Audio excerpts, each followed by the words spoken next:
My name's Anna, so I'm a physio, and we're going through some things you can do to help with ITB Syndrome today. So we're just saying it's just a pain you might get on the outside of your knee whilst running. If you increase your running, or cycling, if you increase your cycling, or it also if your foot position isn't right, so it can be to do with your biomechanics as well. So there's a few exercises that you can do to help with this as well. Alongside looking at the training that you're doing and adapting it. So it might be a case you have to reduce it a little bit to start with to let the inflammation settle down whilst you do some strength and conditioning work before you increase your training again.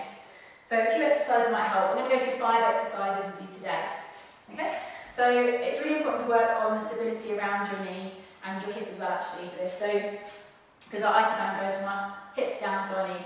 So one exercise you can do is balancing on one leg.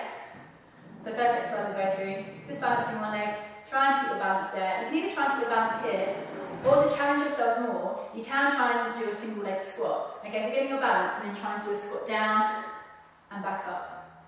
Okay, so doing that on the affected leg can help.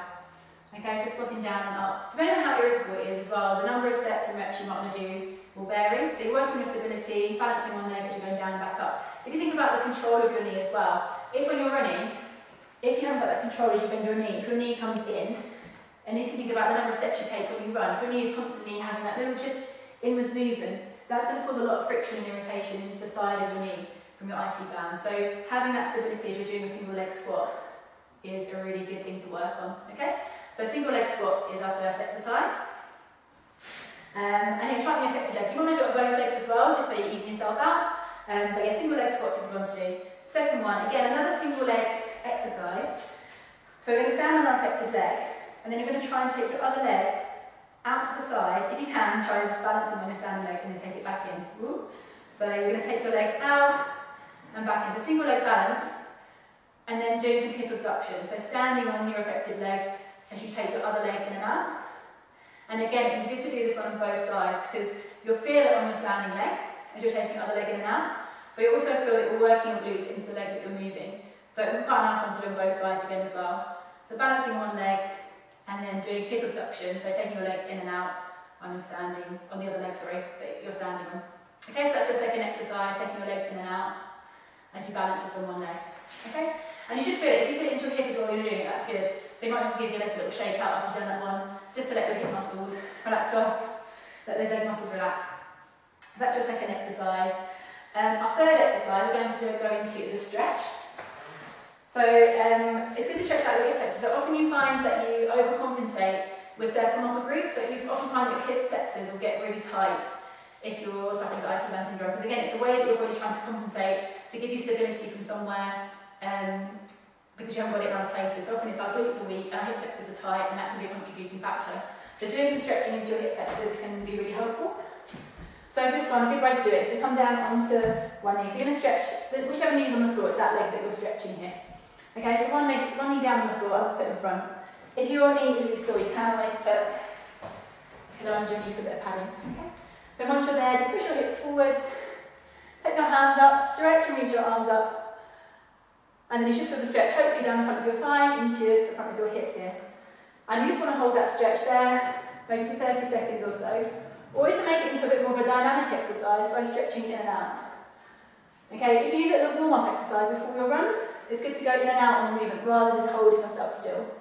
Okay, so having a bit of movement as you're doing that exercise can just help to stretch into your hip flexors, open out to your hip, and that can help with correcting some muscle imbalances if you're suffering from ITB syndrome. Okay, so either holding it there or adding in a bit of movement.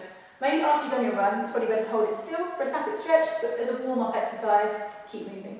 Okay, so that's your third exercise, which is to stretch out through your hip flexors. Again, if you want to even yourself out, you can do both sides. Obviously, we're working on our affected side also. So your fourth exercise, so number 4, we're going to take a lie down. And so you want your affected side up, so the thigh you want to work is your top leg. We're lying onto our side. And so we're going to try an exercise called knee lift. So it's going to really target our glutes. So I think, like I was saying at the start, a lot of the reason why we might get this ITB syndrome, pain to the outside of our knee when we run, is because we haven't got stability in our hips. So strengthening our hips is really and a really important thing to do to help with your recovery. So staying long through your body, think about engaging your core here as well, so you keep still through your body, so we can really isolate the work to our hip.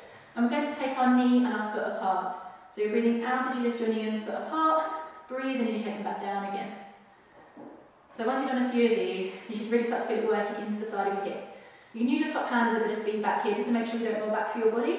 So that's a bit of cheating if you're rolling back. You want to try and keep your body really still as you let your knee and your foot come apart. If you're not really feeling this one so much, if you want to load it more, you can always add a resistance band around your knees, and you're working against the resistance band as you lift your leg up and down. Okay, and that will just make it a bit tougher. Okay, so that's our knee lift. So you should start to feel it working into the outside of your hip once you've done a few of those. Okay, so that's our fourth exercise. So for some final exercise you can try. It's a variation of an exercise we do in Pilates called the clown. So this is level 3 of the clown in Pilates, but we've also done some studies into this exercise to really help with this condition. I found it really helpful. So we're working through rotation of our hip a little bit more this time to really target again into one of our glute muscles that helps to rotate through our hip, but also helps to stabilise it. So again, it's a stability muscle as well as one that moves our hip. You want to straighten your underneath leg out, bend your top leg, and you've got your toes just on the floor, just behind your underneath knee. Stay long through your body again. Again, we want to try and keep our trunk still, so we really isolate the work to the outside of our hip. We're going to squeeze through the outside of your hip as you rotate and take your knee up towards the ceiling, and then slowly lower your knee back down to the floor. Your knee may well touch the floor, that's fine, but also if you're a little bit stiffer into your hip, it might not quite touch the floor. So just take your knee as low as it will go. Don't worry if it doesn't quite touch. We want to try and stay really still through our body. So we're engaging our glutes to work our hip from internal rotation, taking it up as far as we can without moving through our trunk into external rotation. So we're working through our full range of movement against gravity of rotation into our hip to really target one of our glute muscles, our gluteus medius muscle. Okay, so that's our fifth exercise, is our clown level 3. We'll just go for one more just so you can see it. So that's our last one. Okay, so there are 5 exercises, so just to run through them again. So you're doing single leg balancing with a single leg squat, single leg balancing, taking your leg out to the side to hip abduction with a single leg balance. Then we did a hip flexor stretch, which can be static or dynamic. And then knee lift, so side lying, lifting our leg up and down to work into the side of our hip. And then our clown variation to work more into rotations by hip. So yeah, hopefully you found those helpful. See how you get on.